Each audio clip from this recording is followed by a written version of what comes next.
On en a parlé cette semaine, nous savons que le Seigneur revient. C'est une chose arrêtée au temps de Dieu, au temps que le Père connaît, ce qu'il a décidé déjà depuis si longtemps, ce temps arrive. Il y a un temps, en effet, où Jésus va revenir. Donc, il est venu une fois lors de sa naissance, venu en tant qu'homme, dans une chair semblable à la nôtre.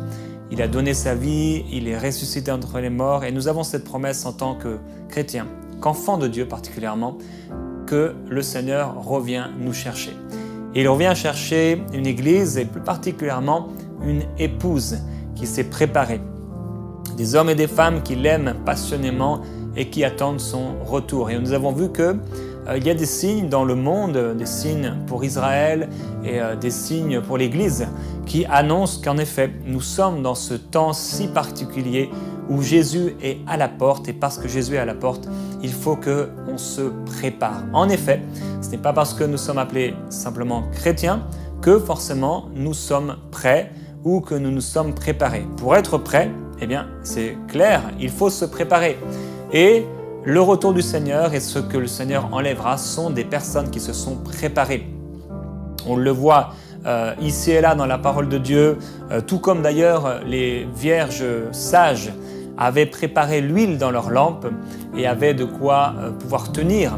Eh bien, il faut que nous puissions avoir de quoi tenir, que nous puissions tenir notre position dans la fermeté de notre foi, afin de ne pas avoir à rougir lorsque le Seigneur reviendra et de rester sur la terre alors que l'épouse a été enlevée. Oui, Jésus-Christ vient nous chercher et il faut qu'on puisse se préparer et j'ai partagé avec vous pendant cette semaine différentes façons avec lesquelles on peut se préparer, des choses qui nous sont inscrites, qui sont écrites dans la parole de Dieu. Dans Apocalypse chapitre 3, Apocalypse chapitre 3, c'est donc ce chapitre avec le précédent où le Seigneur parle aux églises, aux 7 églises. Et on voit que pour ces 7 églises, il a un message différent. Certains ont vu là et voient là, par ces 7 églises, vraiment un ordre chronologique de l'église depuis le temps où il est parti jusqu'au temps où il va revenir. Et c'est vrai que c'est assez intéressant d'étudier ça. Comment on peut se retrouver à la fin, donc cette église que le Seigneur va venir chercher. Et on voit que Jésus a des choses à reprocher à plusieurs de ces églises et ce message final à la dernière église est donc du zèle et repens-toi. Au lieu d'être tiède, au lieu de croire que voilà tu es riche, que tu n'as besoin de rien, repens-toi et du zèle. Et ça, c'est un message que le Seigneur nous adresse aujourd'hui. Au verset 10, il dit « Tu as gardé le commandement de persévérer que je t'ai donné, c'est pourquoi à mon tour je te garderai à l'heure de l'épreuve qui va venir sur le monde entier pour éprouver tous les habitants de la terre. Je viens bientôt. Tiens ferme ce que tu as afin que personne ne prenne ta couronne. Du vainqueur, je ferai un pilier dans le temple de mon Dieu et il n'en sortira plus jamais. Je graverai sur lui le nom de mon Dieu et celui de la ville de mon Dieu, la Nouvelle Jérusalem, qui descend du ciel d'auprès de mon Dieu, ainsi que mon nom nouveau. » Alors, l'enlèvement. Jésus est venu dans un corps semblable au nôtre, pour nous montrer l'amour du Père, pour triompher de la mort et du péché. Jésus est revenu ressuscité, Jésus revient chercher son épouse, et Jésus reviendra à nouveau pour le millénium. Pour cet enlèvement, Jésus vient pour ceux qui sont saints. Il apparaît dans le ciel, seuls ceux qui sont saints l'entendront et le verront. Il y aura l'enlèvement, la première résurrection, et il y aura ensuite le début d'un jugement, donc les 7 années de tribulation sur la terre. L'horloge prophétique a redémarré pour Israël, et là elle redémarrera vraiment activement avec les 70 semaines d'années. On sait que pour les milléniums, ce sera différent. Il viendra avec ceux qui sont saints. Là, il touchera, ses pieds se poseront sur la terre. Tous le verront.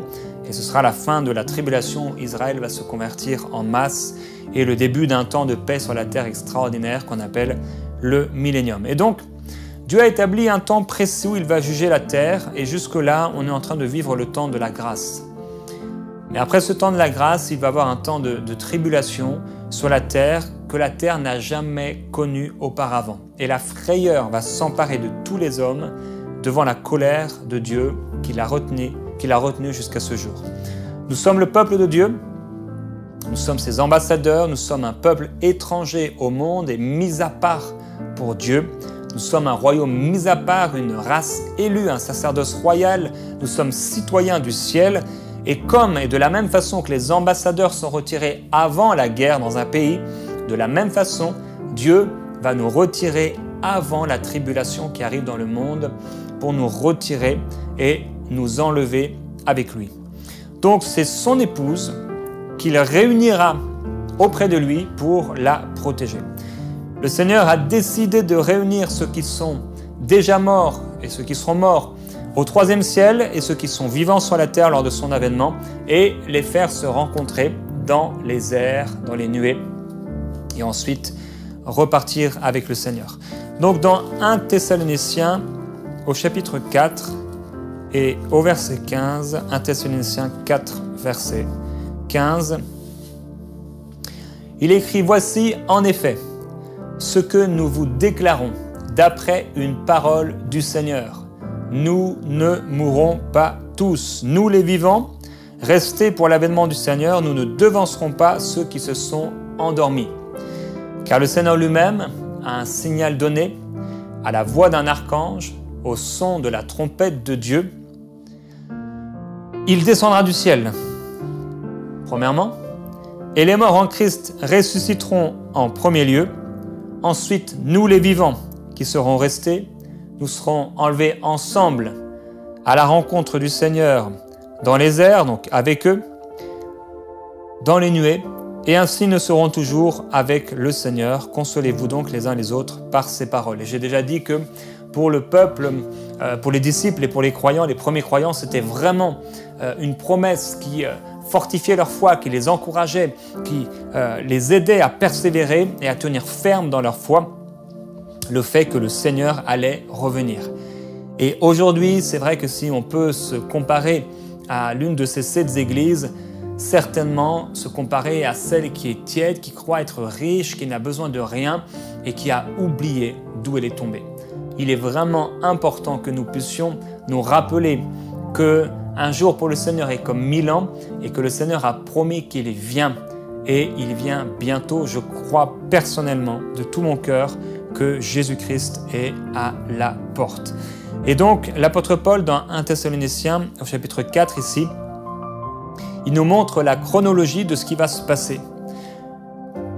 Le Seigneur va donner un signal.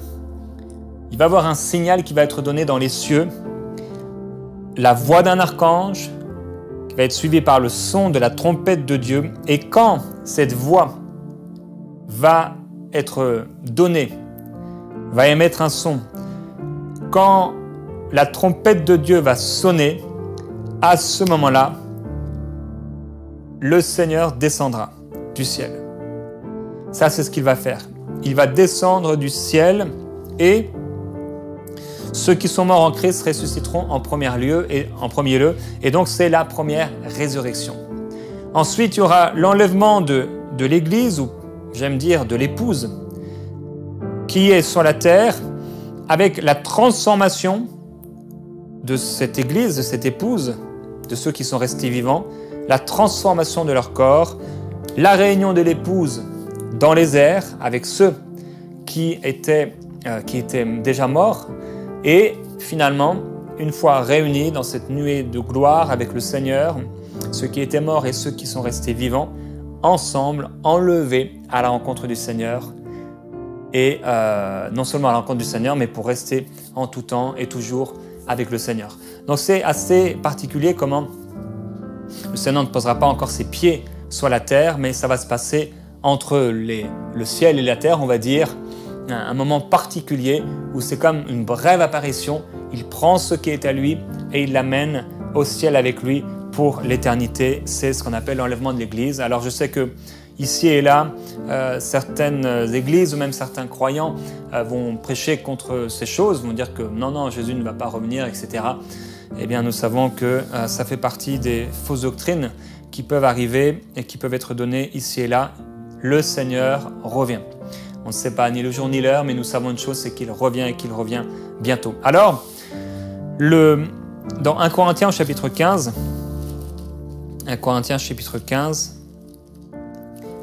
et on peut lire au verset 50. « Ce que je dis, frères, c'est que la chair et le sang ne peuvent hériter le royaume de Dieu, et que la corruption n'hérite pas l'incorruptibilité. Voici, je vous dis un mystère, nous ne mourrons pas tous, mais tous, nous serons changés. En un instant, en un clin d'œil, à la dernière trompette, car elle sonnera, et les morts ressusciteront incorruptibles, et nous, donc nous les vivants, nous serons changés. Il faut en effet que ce corps corruptible revête l'incorruptibilité, et que ce corps mortel revête l'immortalité. Lorsque ce corps corruptible aura revêtu l'incorruptibilité, et que ce corps mortel aura revêtu l'immortalité, alors s'accomplira la parole qui est écrite, la mort a été engloutie dans la victoire. Ce passage nous montre que ces événements vont se passer en un temps qui est très court. Alors quand la Bible dit en un instant, c'est le mot grec atomos qui veut dire en fait quelque chose qui ne peut plus se subdiviser ou se diviser, qui est trop petit en fait. Et ça montre comment c'est atomos, c'est ce qu'on a donné en français le mot atome.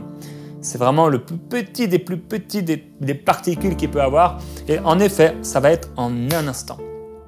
L'enlèvement de l'Église va se faire tellement rapidement que personne ne va rien voir. Ils ne verront que les effets, les conséquences de cet enlèvement. Alors, en un instant, en un moment, tous ceux qui se sont préparés, qui ont attendu, qui ont hâté la venue du Seigneur Jésus-Christ, qui ont mené cette vie sainte, cette vie de consécration, cette vie de communion, qui non seulement ont connu Dieu, mais qui ont été connus de lui, eh bien, ces personnes-là, qui marchent avec Dieu, pas qui sont parfaites, parce que nous savons que la perfection n'existe pas ici, à part pour le Seigneur Jésus-Christ, mais des personnes qui ont marché sérieusement avec le Seigneur Jésus-Christ, dans la paix. Ces personnes-là, à un signal donné, en un instant, au son de la trompette de Dieu, comme on a pu le lire, en un clin d'œil, c'est vraiment un clin d'œil, ils seront enlevés à la rencontre du Seigneur dans les airs. Donc ça va se passer très rapidement. Peut-être vous avez déjà vu certains films chrétiens qui le montrent. On peut voir la terreur peut-être de certains parents qui vont voir leurs enfants disparaître, la terreur de peut-être l'épouse qui, comme je le disais hier, est dans le lit avec son époux et qui voit son époux disparaître ou vice-versa. Une telle terreur, en un instant, des centaines de millions de personnes vont être enlevées à la rencontre du Seigneur dans les airs. C'est quelque chose de fou, c'est vraiment une folie, même intellectuellement parlant. Le monde se moque de cela et se moque du retour du Seigneur, mais pourtant, ces choses vont arriver. Et c'est extraordinaire comment Dieu a tout prévu et comment il a préparé. Il a prévu les choses ont été mises en place et en ordre et les signes de son retour sont là sous nos yeux depuis même quelques dizaines d'années. On a vu que pendant 1800 ans, il n'y a aucun de ces signes prophétiques qui n'ont eu lieu concernant Israël, etc. Mais que depuis quelques années maintenant, quelques dizaines d'années, on voit ces signes se succéder les uns après les autres et il en manque certainement un en particulier. Cette coalition des 10 gouvernements, des 10 nations qui vont se mettre ensemble, le faire élargir, la statue de Daniel, ensemble avec l'Antichrist à leur tête, proclamer un temps de paix sur la terre et qui vont, au bout d'un moment, empêcher toute adoration à un Dieu quelconque, etc. etc. On a parlé de ces choses-là. J'aimerais que vous puissiez imaginer dans le monde dans lequel on vit actuellement, à l'époque, pour que l'évangile parvienne, par exemple, à certains endroits, il fallait du temps. il fallait qu'on puisse... ça, c'était le bouche à oreille et ça, voilà, il fallait que quelqu'un puisse voyager jusqu'à un certain endroit. On sait que parfois, l'apôtre Paul, il pouvait voyager en bateau ou parfois à pied et faire de longues distances. Il fallait que pour que l'apôtre Paul se rende à Rome, eh bien, il fallait du temps et du temps et du temps et des mois pour qu'il puisse arriver. Donc, pour qu'une parole, pour qu'une nouvelle puisse être donnée jusqu'à Rome, eh bien, il fallait avoir le temps de s'y rendre et ça prenait longtemps. Mais aujourd'hui, en un instant, quelque chose qui se passe à 10 000 km d'ici, on le sait instantanément. Et nous sommes dans ce temps-là. Et à ce moment-là, partout sur la terre, des dizaines et des centaines de millions de croyants vont être enlevés sur la terre. Ça va être une ruine soudaine. La ruine pour le monde de voir l'Église précieuse être enlevée. C'est fou, c'est extraordinaire.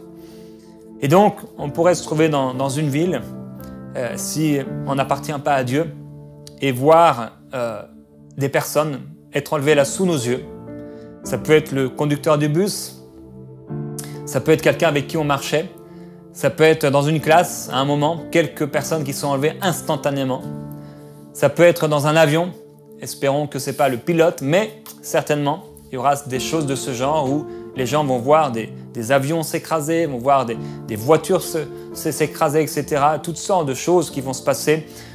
Toutes les pannes électriques qui vont arriver ici et là, les pannes au niveau d'Internet et de toutes sortes de choses, puisque des centaines de millions de personnes, ça fait du bruit, ça a un impact.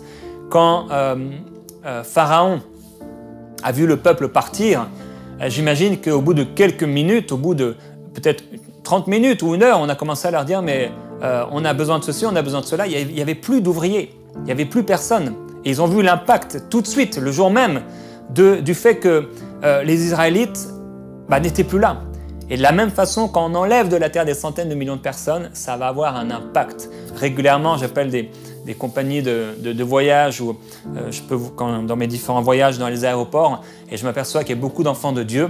Eh bien, si on enlève les enfants de Dieu de l'aéroport Charles de Gaulle, par exemple, eh bien, ça crée beaucoup de problèmes. C'est voilà, un endroit, un métier ou un endroit où on peut voir des chrétiens, mais on les voit partout, dans toutes les sphères de la société, tous les différents domaines, pas seulement dans les transports ou aériens, etc. Mais partout, on retrouve des chrétiens. Et je vous assure que quand on va et quand ils vont être enlevés, quand nous allons être enlevés, ça va être une tragédie pour le monde. Donc, les gens vont voir des catastrophes se passer en un instant. Mais qu'est-ce qui va se passer également alors que nous sommes enlevés à la rencontre du Seigneur et que là, oh, ça va être tellement extraordinaire. Ça va être fabuleux. Frères et sœurs, ce qu'on a espéré, nous qui l'aimons sans l'avoir vu, on va se retrouver dans sa présence avec des centaines de millions d'âmes, d'esprits, d'hommes et de femmes qui ont cru en lui et qui ont hâté son avènement, son retour. Tellement extraordinaire. Ces choses qui ont été préparées par Dieu depuis tellement longtemps.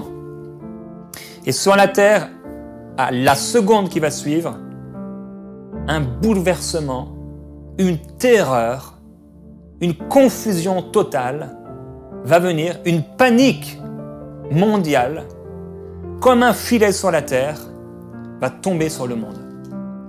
Et on va retrouver différents types de personnes.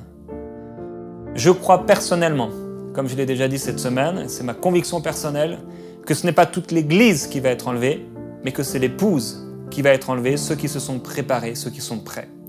Ce n'est pas parce qu'on est en train de regarder ce qui se passe dans le stade, qu'on est assis dans l'église, qu'on est prêt. Ce n'est pas parce que même on est en train de courir qu'on est prêt. Il faut se préparer, il faut courir et il faut courir la bonne course. Je ne dis pas qu'il faut être parfait ou qu'il ne faut pas tomber. Je dis qu'il faut être prêt. Et nous savons si nous sommes prêts. Et donc il va avoir l'épouse qui va être enlevée et il va avoir ce que je crois personnellement, les chrétiens rétrogrades qui sont là, qui ont abandonné leur foi, qui ont laissé le Seigneur, qui vivent pour eux-mêmes, qui ont complètement laissé un peu les choses de Dieu, entre guillemets, des religieux qui sont là, qui ont été sauvés. Et ils seront sauvés, mais ce sera au prix de leur vie. Et donc, quand ils vont voir l'enlèvement, quand ils vont entendre Parce que même s'il va y avoir toutes sortes de problèmes au niveau de l'électricité, etc., peut-être pas instantanément, quoique, mais dans les minutes, les heures, les jours qui vont suivre, toutes sortes de problèmes qui vont surgir, au moment où ils vont le savoir, dans la minute qui va suivre, les actualités du monde entier, les journaux, etc., tout sera dirigé vers ce qui vient de se passer, comme on a pu le voir lorsque les tours du World Trade Center ont pu être attaquées. En un instant, vous vous souvenez si vous étiez né, vous étiez là devant l'écran de télévision et tout le monde en parlait. Mais ce sera encore pire dans tous les endroits du monde. Tout sera dirigé vers ce qui viendra de se passer. Et donc, il y a les chrétiens qui font partie de l'Église, mais qui ne se sont pas préparés, qui ont peut-être abandonné quelque part la foi, qui ont abandonné le Seigneur, qui vivaient leur vie, voilà, tout simplement comme quelqu'un du monde qui ne connaît pas le Seigneur. Et à ce moment-là, ils vont dire « c'est pas possible, j'ai raté l'enlèvement de l'Église ». Et comme Pierre, qui, quand il va croiser le regard du Seigneur Jésus-Christ et qui disait « Seigneur, même si tous t'abandonnent, moi je ne t'abandonnerai pas », comme Pierre qui pensait être prêt, mais qui s'est endormi au moment où il fallait prier, au moment où il fallait veiller dans le jardin de Gethsémani, comme Pierre qui, après avoir regardé le Seigneur de Jésus au cri du coq, de la même façon, la Bible dit qu'il va avoir un cri au milieu de la nuit. Oh, l'époux arrive. Et ils vont se retrouver là, comme Pierre, à pleurer et dire « Pourquoi j'ai agi de la sorte ?» Ça va être terrible pour ceux qui ont entendu et qui n'ont pas voulu vivre une vie et mener une vie sainte avec le Seigneur. Mais ce sera aussi une catastrophe pour le monde entier, pour les parents qui vont voir leurs enfants être enlevés, pour les épouses ou les époux qui vont voir l'autre être enlevé, les parents, etc. Ça va être une catastrophe terrible. Ça va engendrer toutes sortes de choses, etc. Il y aura des famines, il y aura toutes sortes de choses, des signes dans les cieux, sur la terre, et il va y avoir tout un mouvement de faux prophètes, et toutes sortes de choses qui vont se passer, avec des signes, des prodiges, etc. pour amener à la perdition ceux qui sont appelés. Toutes sortes de choses terribles vont arriver sur la terre. La ruine soudaine de l'enlèvement de l'Église surprendra des milliards de personnes. Le sel de la terre va être enlevé. La lumière du monde va être enlevée. Et ça va être une catastrophe. Il n'y aura plus de lumière. L'Église aura été enlevée. L'épouse aura été enlevée. Ça va être terrible. Et donc, il y aura la première résurrection avec comme une graine. Quand une graine, eh bien, elle doit porter la vie, eh bien, la coquille se casse et elle fait jaillir la vie. De la même façon, notre corps, lui aussi, va être transformé et la vie va jaillir et Dieu va nous ressusciter en un corps incorruptible et également un corps immortel et inaltérable. Et alors oui, comme Élie a été enlevé alors qu'il était en train de discuter avec Élisée, tout à coup il a été enlevé et Élisée a vu un char et il a vu un char de feu, des chevaux de feu. De la même façon, eh bien, on pourra être en train de marcher avec quelqu'un et voir cette personne être enlevée si nous ne marchions pas nous-mêmes avec le Seigneur. Il ne restera que nos habits sur la terre. Ça va être terrible, un temps de catastrophe pour ceux qui restent. Et nous, les vivants, nous serons enlevés donc la réunion de l'épouse dans les airs et nous aurons un corps capable de se mouvoir sur la terre, en tout cas sur la terre, plus tard, du côté naturel, spirituel. Jésus pouvait manger, il pouvait passer aussi à travers les murs, un corps complètement extraordinaire, réunion de l'épouse dans les airs et l'enlèvement ensuite de l'épouse vers le troisième ciel. Et la Bible dit, nous ne sommes pas destinés à la colère, mais à la possession du salut par notre Seigneur Jésus-Christ. Et cette possession du salut sera complète à la résurrection et nous serons toujours avec le Seigneur. Alors oui, le Seigneur va nous enlever avant les tribulations qui arrivent dans le monde. Et j'aimerais maintenant prier, Père, je te glorifie, je te remercie pour ton amour extraordinaire et pour ta parole qui nous promet que Jésus revient. Oui, Jésus revient. Et je crois, Seigneur, qu'il y a encore peu de temps avant que tu viennes nous chercher. Et je crois que par ta grâce, tu nous permets d'être prêts. Nous ne faisons pas partie des hypocrites. Nous nous sommes préparés. Père, je prie qu'il en soit ainsi pour chaque personne. Que chaque personne puisse être prête. Que chaque frère, sœur qui m'écoute, qui entend ma voix, que chaque enfant de Dieu qui soit la terre, médite sur ces choses. Vis avec toi, marche avec toi. Que chacun puisse recevoir cette révélation qui nous a été communiquée.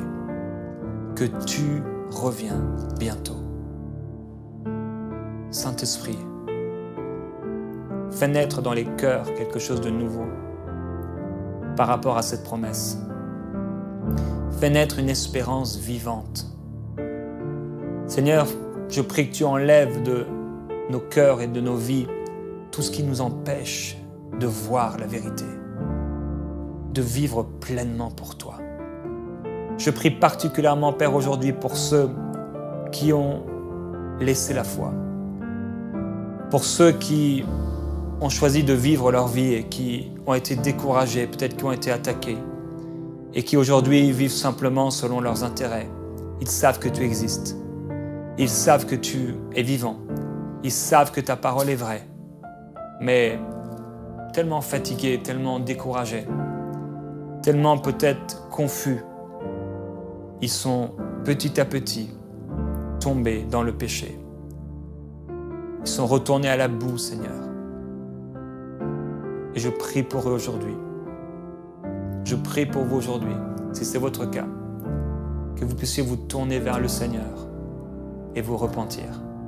Parce que oui, le Seigneur revient. Et il vient chercher son épouse. Et si vous faites partie de son Église, il veut vous prendre avec lui, afin que vous puissiez être épargnés des temps qui arrivent sur le monde. Et comme la femme et les douleurs qui viennent sur la femme enceinte au moment de l'accouchement la saisissent et la surprennent, de la même façon, ceux qui ne se sont pas préparés et ceux qui ont vécu leur vie pour eux-mêmes seront surpris du filet qui viendra sur toute la terre et de l'épouse qui sera enlevée. Et l'apôtre Paul nous dit, eh bien, je crois que vous êtes dans des conditions favorables, meilleures au salut. Et j'espère, mon frère, ma sœur, qu'il en est ainsi pour toi.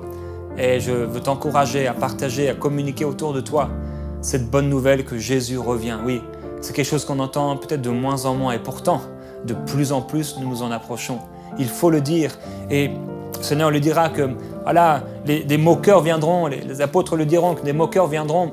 Et ils diront, mais où sont les signes de son avènement? Les choses sont toujours les mêmes sur la terre. Et ils se moqueront, mes frères et sœurs. Continuons de partager que Jésus-Christ revient et qu'il revient bientôt. Je vous bénis au nom de Jésus-Christ. On va se retrouver demain à nouveau dans Prière Inspirée.